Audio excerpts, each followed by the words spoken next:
अल्लाह की स्पीच सुनिए। वो अपनी स्पीच में कह रही है कि ए जालिमों, यानी सत्ता और इस सत्ता के साथ खड़े होने वाले लोगों को वो ए जालिमों करके एड्रेस करती है। और इतनी फिलॉसफिकल बात ऐसे ही हल्के में नहीं कही जाती है, उसके पीछे बड़ा नैरेटिव होता है। उसने कहा कि हमने अपने बच्चों को लोरी नहीं सुनाई है, हमने अपने बच्चों को ट्विंकल ट्विंकल लिटिल स्टार नहीं सुनाया है, हमने अपने बच्चों को करबला की कहानी सुनाई है। आपको पता नहीं है करबला में क्या हुआ, इसलिए आपके ऊपर रिएक्शन नहीं है, और करबला में क्या हुआ यह मुझे पता है, इसलिए मैं कह रहा हूं यह शाहीन बाग सीएए के लिए नहीं है। यह एक सरकार के आने के बाद इस देश की धरती पे, इस देश की विधानसभाओं में, इस देश के संसद के अंदर, इस देश के संविधान के अंदर जिस तरीके से नाजायज तरीके से डरा डरा करके, जैसे मौलाना आजाद ने, ये किसने कहा, कहां कहा पता नहीं, लेकिन खुद ये आइडिया एक मार्केट में फ्लोट कर दिया मौलाना आजाद ने कि देखिए पूरा वंदे मातरम गाने से मुसलमानों की आहत हो रही है और वो चाहते हैं कि इसमें बदलाव हो। क्रिएट कर दिया और खुद ही कमेटी के मेंबर भी बने और 3-4 और जोकरों को रख के उसे कहा कि इसको खत्म कर दिया जाए। इसलिए कुछ लोग तेज हैं क्या नैरेटिव क्रिएट करना है। उसने जब यह कहा कि हमें करबला की शहादत का पता है, मैं उन्हीं मुसलमानों से एक सवाल कर रहा हूं, सच बताओ कुरान शरीफ पे हाथ रख करके, करबला में क्या हुआ था? अगर यह हिम्मत नहीं है तो हिंदुओं को और सनातनियों को झूठ बोलने के लिए करबला का इस्तेमाल मत करो। करबला में तुमने मोहम्मद साहब के खानदान, उनके नवासों के नवासे, उनकी हत्याएं करके उनकी गर्दनों को नेजों के ऊपर, नेजों कहते हैं बड़े बड़े त्रिशूलों के ऊपर लेकर के शाम की गलियों में उनकी औरतों को बेराबरू होकर घुमाया था। तुमने ये किया था, तुम किसको बताना चाहते हो? तुम तो न मोहम्मद के सगे हो न उनके खानदान के सगे हो। तुमने तो उनके दामाद को नमाज पढ़ते हुए उनका कत्ल किया। तुमने तो मोहम्मद की बेटी के घर में आग लगाई और जलते दरवाजे में उन्हें मार के दफन कर दिया। तुमने उनके नवासों की गर्दनें काटी। तुम कहते हो कि करबला हमें याद है, तुम करबला के बारे में झूठ बोल रहे हो। आज ये ताकतें कौन हैं? ये वही ताकतें हैं जिन्होंने मोहम्मद के खानदान को मारा। इसलिए अबू बकर से लेकर के अल बगदादी तक एक ही सोच है, जो मोहम्मद के नहीं हुए वो हिंदुस्तान के कैसे हो सकते हैं? जो उनके नवासों के नहीं हुए उसके कैसे हो सकते हैं?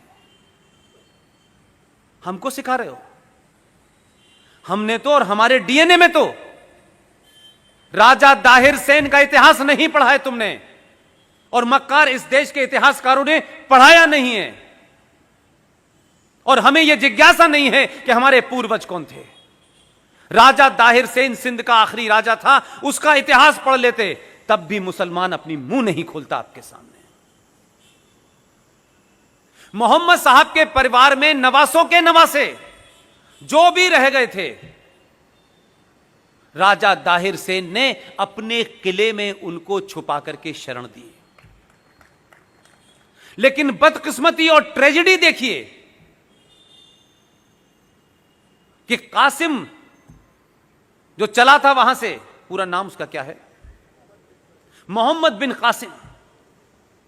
जो मोहम्मद बिन कासिम आया उसने खानदान के खानदान मारे, मोहम्मद साहब के खानदान को मारा। राजा दाहिर उनके खानदान को बचाते बचाते, लड़ते लड़ते शहीद हो गया, लेकिन मोहम्मद के बच्चों पे उसने आंच नहीं आने दी। उस मोहम्मद बिन कासिम ने मोहम्मद के खानदान को मारा। पाकिस्तान का आज हीरो मोहम्मद बिन कासिम है। कहां के मुसलमानों हो और किस जगह के मुसलमानों हो, हमारे मुसलमान होने पे मुझे शक है। और मेरा शक इसलिए है, जो मुसलमान हैं पूरी दुनिया में, जो कुरान को मानते हैं, जो शरिया को मानते हैं, जो हदीस को मानते हैं, वो मुसलमान होने का पाखंड नहीं करते।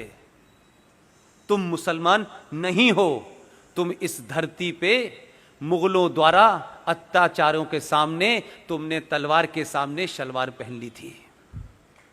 तुम कन्वर्टेड हो, इसलिए तुम मोहम्मद के बारे में नहीं जानते। लेकिन हिंदुस्तान में पॉलिटिकली मुसलमान होना एक फायदे का सौदा है। सत्ताएं डरती हैं, लोग डरते हैं, समाज डरते हैं, नाजायज मांगों को लोग मान लेते हैं। इसलिए तुम असली मुसलमान नहीं हो, तुम कन्वर्टेड मुसलमान हो। इसलिए तुम सही इतिहास नहीं बताते। तुम्हारा इतिहास मोहम्मद बिन कासिम से नहीं होता। तुम वो बुज़दिल लोग हो कि तुम्हारे पूर्वजों ने लालच के मारे या तलवार के डर से अपना धर्म छोड़ के मजहब में चले गए थे। मैं ये बात आपसे इसलिए कह रहा हूं, जब वो आपको डराते हैं, आप तलवार से डर जाते हैं, आप फतवे से डर जाते हैं, तो कभी आप भी तो उनसे सवाल पूछो कि पागलों और जाहिलों, तुम किसको डरा रहे हो? हमारे बाप दादा पुरखे तब नहीं डरे तुम्हारी उस तलवार से, तो आज हम तुमसे डरेंगे?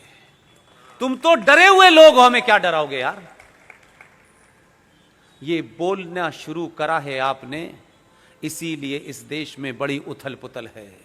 इसलिए लोगों को मोदी नाम की जो चीज है, ये कोई शख्स नहीं है, मोदी कोई एक इंसान नहीं है। मोदी 1000 साल के बाद 1000 साल पे सनातनियों पे 2 अत्याचार जो जुल्म हुए हैं, उस जुल्म को समाप्त करने वाली एक खुटी है जिस पे मोदी टंगा हुआ है।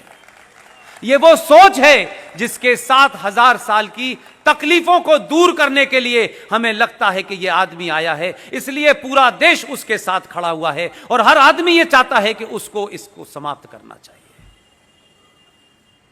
इसलिए यह देश ने अपनी दिशा तय कर ली है। आपने टॉपिक बहुत अच्छा रखा है। अब मुझे और आपको, सौरभ भाई ने अपनी दिशा तय कर ली है, मैंने अपनी कर ली है। बहुत सारे लोग इस देश में, चाहे वो विवेक अग्निहोत्री जैसे फिल्मकार हों, वो भी बहुत पैसा कमा सकते थे 2 गाली देकर के भारत के सनातन को, 2 गाली देकर के देश के सरकारों को। वो भी क्या कहते हैं, उस लाइन में खड़े हो जाते जहां बहुत सारे राइटर और एक्टर हैं जो उनकी मर्जी के बगैर पैसा नहीं लेते। खड़े हो सकते थे, लेकिन विवेक अग्निहोत्री ने भी वही रास्ता चुना जो सौरभ भाई ने चुना, जो मैंने चुना। और उन्होंने रास्ता चुना इसलिए एक पिक्चर बनाई जिसका नाम है ताशकंद फाइल। वो देश की पहली ऐसी पिक्चर है जिसमें स्क्रिप्ट नहीं लिखा गया है, सारा डॉक्यूमेंटेशन है। कोई अपनी तरफ से उसमें नैरेटिव पैदा नहीं, सिर्फ डॉक्यूमेंट के आधार पर। और ये डॉक्यूमेंट भारत से और पूरी दुनिया से लाके बनाए गए। वही शख्स फिल्म बना रहा है कश्मीर फाइल। आप सब लोगों से मेरी विनती है, ऐसे लोगों को आप कैसे ताकत दे सकते हैं, यह आपको तय करना है। इसलिए कि वैसे ही बड़ी मुश्किल के बाद एक मौका आया है। इसलिए मैं कहता हूं 4 साल का समय नहीं है, यह 4 साल के समय को 400 साल में कन्वर्ट करना है।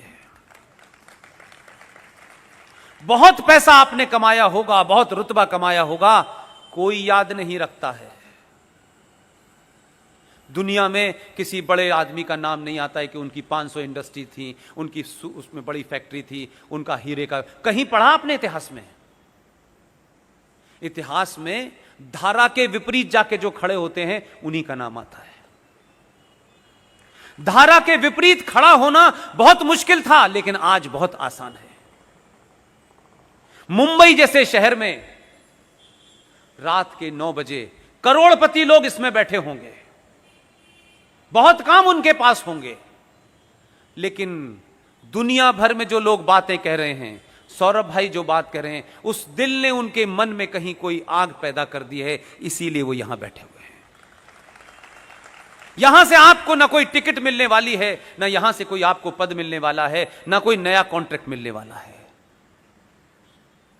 लेकिन आप सब कुछ जानना और जीना चाहते हैं। ये भूख आपको दिल्ली से अपने अपने घरों से उठा के लाई है। नीना जी 3.5 घंटे का सफर करके आई हैं, जितनी देर में मैं दिल्ली पहुंच जाता हूं। कोई बात जरूर है, इस लॉ को जलाए रखिए। ये समय कम है, लड़ाई बहुत है। अपने बीच में फैले हुए कंफ्यूजन को दूर करिए। अपने बच्चों के साथ बैठिए जिनको मार्केट में कंफ्यूज कर दिया गया है।